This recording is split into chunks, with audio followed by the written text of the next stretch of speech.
स्वागत है अभ्यास पेपर के इस नए सीरीज में। एस्टेट प्रथम पेपर की परीक्षा के लिए 10 से 12 दिन का समय बचा हुआ है, तो ऐसी स्थिति में आपको ज़्यादा से ज़्यादा प्रैक्टिस करना है। चलिए शुरू करते हैं आज का ये नया अभ्यास पेपर। पहला प्रश्न है, रूपांतर के अनुसार शब्दों के कितने भेद होते हैं? 8, 4, 6, 2। रूपांतर के अनुसार शब्दों के कितने भेद होते हैं? 2 भेद होते हैं। पहला विकारी और दूसरा अविकारी।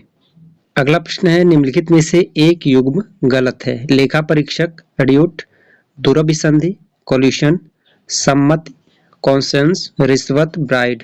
तो इसमें जो है कौन सा युग्म गलत है? सी उत्तर इसका सही होगा, सम्मति, कॉन्सेंस। इसका सम्मति नहीं होगा, सहमति होगा। रीति काव्यात्मा काव्यस्य किसका कथन है? वामन भट्टनायक, शंकुक, दंडी।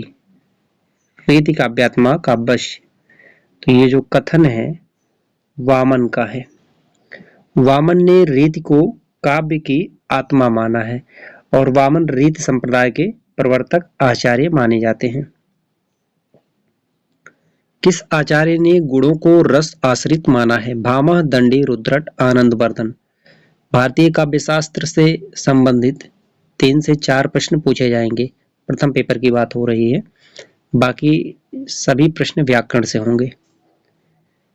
तो किस आचार्य ने गुणों को रस आश्रित माना है? आनंदवर्धन ने गुणों को रस आश्रित माना है। आनंदवर्धन 2 है, ये ध्वनिवादी आचार्य हैं और इनकी रचना का नाम है ध्वन्यालोक। ध्वन्यालोक ये आनंदवर्धन का है और ध्वन्यालोक लोचन के नाम से अगर रचना आ जाए तो वह अभिनव गुप्त का है। व्यंजना शक्ति का कार्य क्या है? मूल अर्थ को व्यक्त करना, प्रयोजन को व्यक्त करना, मुख्यार्थ की व्याख्या करना, मुख्यार्थ में छिपे अकथित अर्थ को व्यक्त करना। व्यंजना शक्ति का कार्य क्या है? मुख्यार्थ में छिपे अकथित अर्थ को व्यक्त करना। व्यंजना, अविधा और लक्षणा, ये 3 शब्द शक्ति होती है, तीनों महत्वपूर्ण है। प्रयोजनवती लक्षणा के भेद कौन से हैं? गौड़ी शुद्धा, शुद्धारूढ़ा, शाब्दी अर्थी, गौड़ी रूढ़ा। प्रयोजनवती लक्षणा के भेद कौन से हैं? गौड़ी और शुद्धा। आप अपने अनुसार उत्तर का चयन करें ताकि ये ज्ञात हो कि इन प्रश्नों में से आपके कितने प्रश्न सही हैं। विद्वानों ने काव्य हेतु की दृष्टि से किस तत्व को आवश्यक नहीं माना है? प्रतिभा, स्कृपा, व्युत्पत्ति, अभ्यास। किस तत्व को काव्य हेतु की दृष्टि से आवश्यक नहीं माना है? इसका सही उत्तर हो जाएगा इस कृपा को। भट्टोत के अनुसार काव्य हेतु प्रतिभा की व्याख्या है प्रज्ञा नवोन्मेष शालिनी प्रतिभा मता, प्रतिभा नवोन्वेलोक शालिनी प्रज्ञा, अपूर्व वस्तु निर्माण क्षमा प्रज्ञा, क्षणम स्वरूप सातोड़ प्रज्ञो प्रतिभा कवि।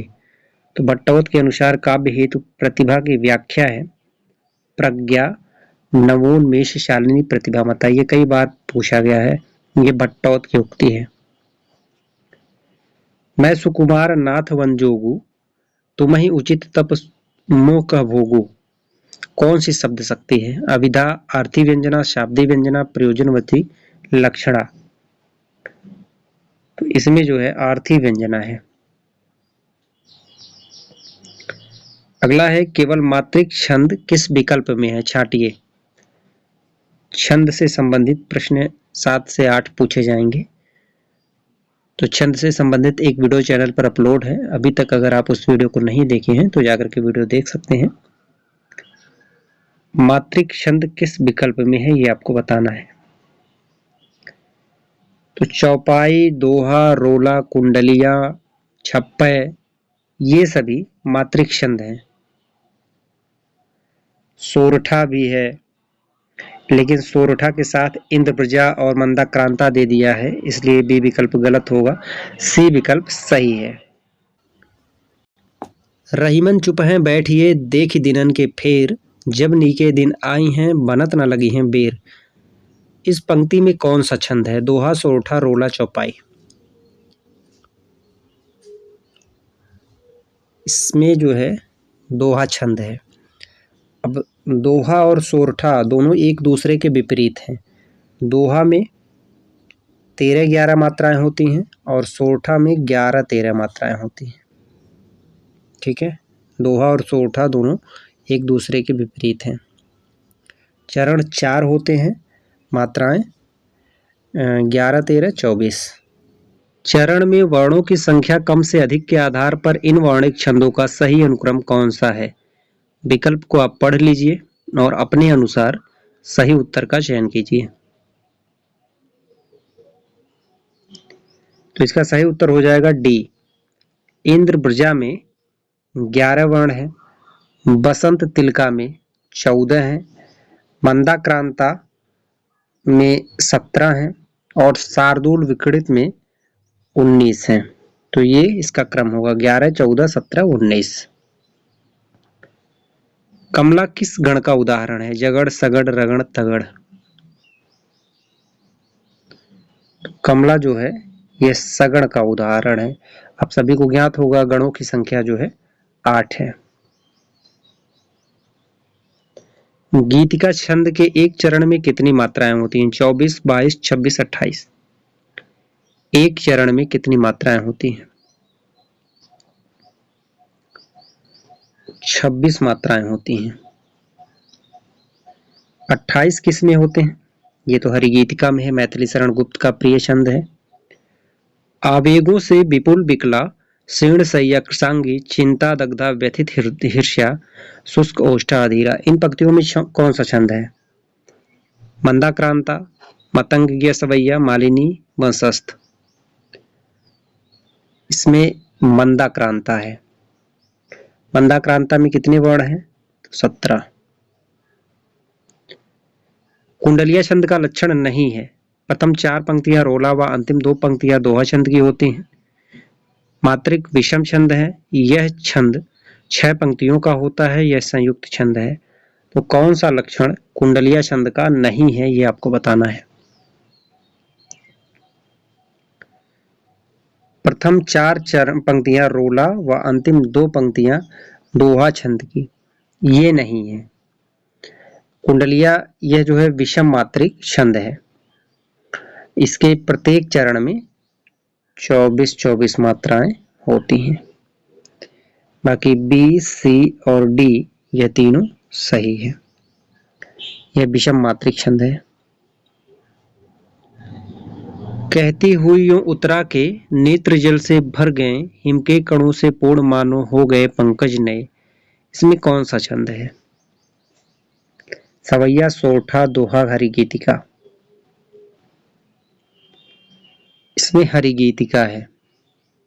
हरिगीतिका में जो है 28 मात्राएं होती हैं। मैथिली शरण गुप्त का ये प्रिय छंद है। अगर इसमें अलंकार पूछा जाता तो मनु मानो जनु जानो उत्प्रेक्षा अलंकार होता। भरत मुनि और रस प्रक्रिया के 4 व्याख्याकारों में से निम्न में कौन नहीं है? 4 व्याख्याकारों में से निम्न में से कौन नहीं है? रस प्रक्रिया के 4 व्याख्याकार कौन है? एक नहीं है। भामह। भामह जो है यह रस के नहीं है, अलंकार के हैं। भट्टलोलट, भट्टनायक, शंकुक यह तीनों रस के व्याख्याकार हैं। भामह जो है यह अलंकार के हैं। श्रृंगार रस का स्थायी भाव है माधुर्य, रति, संयोग, वियोग। श्रृंगार रस का स्थायी भाव रति है। श्रृंगार रस के 2 भेद हैं, संयोग और वियोग। वियोग श्रृंगार को जो है विप्रलंभ श्रृंगार भी कहते हैं। तू दयालु दीन हो, तू दानी हो, भिखारी हो, प्रसिद्ध पातकी तू पाप पुंजहारी। उपयुक्त पंक्तियों में कौन सा रस है? अद्भुत, शांत, भक्ति, करुण। तो इसमें जो है भक्ति रस है। रस निष्पत्ति का समीक्षा संबंधी अभिव्यक्तिवाद सिद्धांत किस आचार्य का है? भट्टलोलट, शंकुक, अभिनवगुप्त, भट्टनायक। अभिव्यक्तिवाद अभिनवगुप्त का है। भट्टलोलट का जो है उत्पत्तिवाद है, जिसे आरोपवाद भी कहते हैं। और आचार्य शंकुक का कई बार ये प्रश्न पूछा गया है। शंकुक का जो सिद्धांत है इसे अनुमतिवाद कहते हैं। और भट्टनायक का है भुक्तिवाद, जिसे भोगवाद भी कहते हैं। मैं ऐसा महावीर हूँ पापड़ तोड़ सकता हूँ, अगर गुस्सा आ जाए तो कागज को मरोड़ सकता हूँ। कौन सा रस है? शांत, अद्भुत, करुण, हास्य। मैं ऐसा महावीर हूँ पापड़ तोड़ सकता हूँ, गुस्सा आ जाए तो कागज को मरोड़ सकता हूँ। तो इसमें कौन सा रस है? आप बताइए। कहने के लिए तो महावीर हैं, लेकिन जो खाने वाली पापड़ है उसे तोड़ सकते हैं। गुस्सा आ जाए तो कागज है उसे मरोड़ सकते हैं। तो आप ही बताइए इसमें कौन सा रस है? हास्य रस है ना, हास्यास्पद वाली बात हो रही है इसमें। उधर गरजती सिंधु लहरियां कुटिल काल के जालों सी, चली आ रही फेन उगलती फन फैलाए व्यालों से। कौन सा रस है? अद्भुत, भयानक, करुण, विभत्स। उधर गरजती सिंधु लहरियां कुटिल काल के जालों से, चली आ रही फेन उगलती फन फैलाए व्यालों से। भयानक रस है। भरत मुनि ने रसों की संख्या कितनी मानी है? 5, 8, 10, 12। भरत मुनि ने रसों की संख्या 8 मानी है। और गुणों की संख्या कितनी मानी है ये आप कमेंट करके बताएं। वीडियो लंबा हो जाएगा, इसलिए आज का हमारा अंतिम प्रश्न है, निम्नलिखित वाक्य में उद्देश्य का सही विकल्प चुनिए। आजकल कोई भी किसी का भी काम करने को तैयार है। आजकल किसी का भी काम करने को तैयार है, आजकल कोई भी। तो इसमें उद्देश्य आपको चुनना है इस वाक्य में। आजकल कोई भी, ये उद्देश्य है। आजकल कोई भी किसी का भी काम करने को तैयार है, तो इसमें जो उद्देश्य होगा आजकल कोई भी। आज के वीडियो में इतना ही। इन प्रश्नों में से आपके कितने प्रश्न सही हुए आप कमेंट करके बताएं।